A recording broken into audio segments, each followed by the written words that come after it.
बिस्मिल्लाहिर्रहमानिर्रहीम। अस्सलाम वालेकुम व्यूअर्स, मैं हूं फिरोज अजीज मेमन और आज आप लोग के साथ डिस्कस करूंगा गोल्ड और डॉलर के हवाले से। मुझसे किसी ने सवाल पूछा कि आप डॉलर का फ्यूचर क्या देखते हैं, तो मैं आपके साथ अपनी राय शेयर करूंगा, अपना एक्सपीरियंस शेयर करूंगा। जैसे कि आपको पता है, इंसान ने बड़े अरसे से इस्तेमाल करता आ रहा है जो बैंक के नोट्स हैं, क्रेडिट कार्ड हैं। पहले डॉलर और गोल्ड दोनों एक साथ अटैच थे। पहले आप डॉलर ले जाकर बैंक में देकर गोल्ड ले सकते थे, इसे हम गोल्ड स्टैंडर्ड बोलते थे। अमेरिकन प्रेसिडेंट रिचर्ड निक्सन ने 1971 में जो ये बाउंड और गोल्ड स्टैंडर्ड है इसे खत्म कर दिया।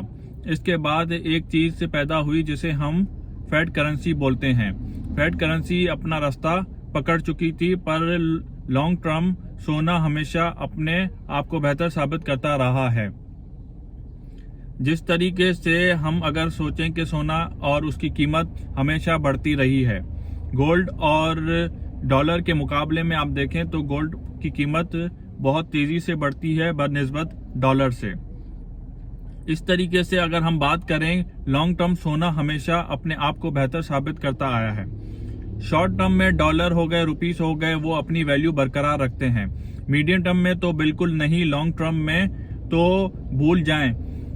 मैं आपको मिसाल देता हूं, फर्ज करें कि आपके पास गोल्ड है और उसकी कीमत देखें। अगर आप कहीं मार्केट में 5 साल पहले जो खाना खाने जाते थे रेस्टोरेंट में, अगर कोई शॉपिंग करने जाते थे, जूते लिए, कपड़े लिए, कुछ भी लिया, उसकी कीमत देख लें और आज के बाद 5 साल के बाद उस चीज की देखें वैल्यू क्या बनती है। इतनी पैसे इंक्रीज नहीं हुए जो आपके शॉपिंग और खाने पीने के ऊपर लगते थे।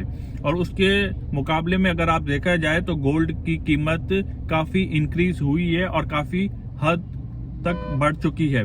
अगर आप परसेंटेज में देखे जाएं तो 100% से भी ऊपर रेट हो चुके हैं उसके।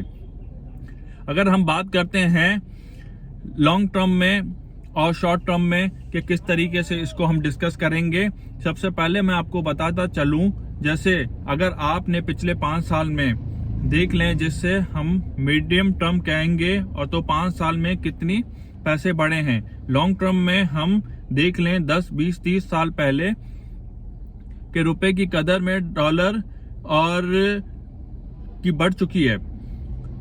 जो चीज आप 30 साल पहले 1 लाख में खरीद सकते थे, आज वो खरीद भी नहीं सकते, देख भी नहीं सकते, सूंघ भी नहीं सकते उस चीज को। अगर हम बात करें लॉन्ग टर्म में डॉलर के हवाले से, तो डॉलर की कीमत बहुत बढ़ चुकी है। डॉलर एक लिक्विड है और लिक्विड एसेट है, जो अगर आप उसको खरीदते हैं, अगर आपने 5 साल पहले खरीदा है और आज अगर उसकी मार्केट चेक करने जाएं तो काफी फर्क है उसके अंदर। 5 साल की कीमत में और आज की कीमत में जमीन आसमान का फर्क है, क्योंकि डॉलर एक लिक्विड एसेट है जो पोर्टफोलियो सेविंग का है। जो बिजनेसमैन है बड़े बड़े, वो अपनी जो सेविंग और पोर्टफोलियो जो है वो गोल्ड में रखते हैं, क्योंकि गोल्ड एक ऐसी चीज है जो कभी कम नहीं होती, हमेशा बढ़ती रहती है। जैसे कि अगर हम बात करें डॉलर की, तो डॉलर हमेशा आपको प्रॉफिट देगा बनिस्बत आप उसको कैश में रखें। जैसे रातों रात मोदी ने अपने जो नोट्स हैं वो बंद कर दिए थे, जिनके पास गोल्ड रखा हुआ था वो तो फायदे में रहे और सुकून की नींद सो सके। जिनके पास करेंसी रखी हुई थी वो तो बर्बाद हो गए और लुट गए। इस वजह से गोल्ड बहुत अच्छा एसेट है आपके पास जिस तरीके से। और गोल्ड में क्या लेना चाहिए, गोल्ड में आपको बनी हुई ज्वेलरी नहीं लेनी चाहिए, क्योंकि बनी हुई ज्वेलरी पे आपको अच्छे खासे मेकिंग के पैसे देने होते हैं। क्योंकि मेकिंग के पैसे बहुत ज्यादा लगते हैं डिजाइन के हिसाब से, और जो आपने साइज दिया है उस पर कितना खर्च आता है, उसमें वेस्टेज निकलती है, सब चीजों के पैसे वेस्ट होते हैं। अगर आप सेविंग के हिसाब से रखते हैं तो उसमें आपको चाहिए कि आप कॉइन्स खरीदें या गोल्ड बार खरीदें। उस पर इतनी मेकिंग नहीं होती, छोटी सी मेकिंग होती है। अगर आप फॉर एग्जांपल अगर आप एक छोटा सा कॉइन लेने जाते हैं, उसकी मेकिंग 500 या 700 रुपए होती है। अगर एक बार खरीद जाते हैं उसकी 2000 या 2500 मेकिंग होती है।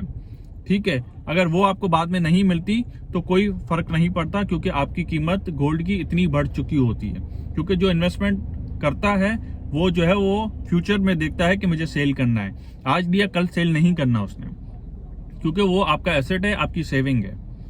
इसी तरीके से अगर आप यूज में कोई गोल्ड खरीदते हैं और उसके ऊपर मेकिंग चार्जेस देते हैं, सारी चीजें देते हैं, क्योंकि जो सुनार है वो जाहिर सी बात है उसको डिजाइन करता है, डिजाइन के चार्जेस लेता है, जो उसको बनाता है उसके चार्जेस लेता है, उसके बाद जो है वेस्टेज निकलती है।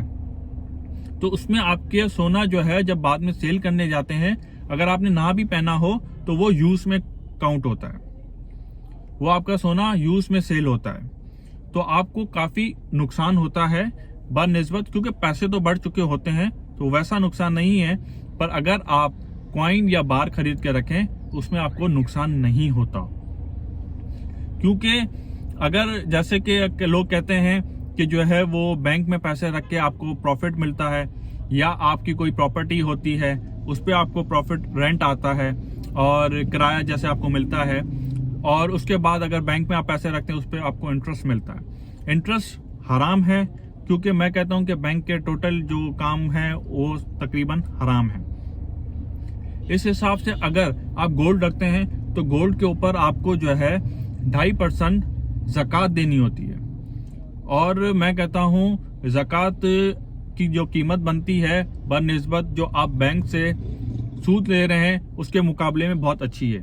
और उसके अलावा आप अगर साल में ज़कात देते हैं तो साल में इतने पैसे आपके बढ़ जाते हैं कि आपको 2.5% ज़कात उसके सामने कुछ नहीं होती। ऊपर से आपको ज़कात देते हैं तो आपकी वो सेविंग और अच्छी हो जाती है और प्योर हो जाती है इस्लामिक तरीके से। तो ये सारी चीज़ें थी जो मैंने आपके साथ शेयर की। उम्मीद करता हूँ आपको ये वीडियो पसंद आई होगी। लाइक कीजिए, शेयर कीजिए और मेरे चैनल को सब्सक्राइब ज़रूर कीजिए। अल्लाह हाफिज़, जज़ाकल्लाह।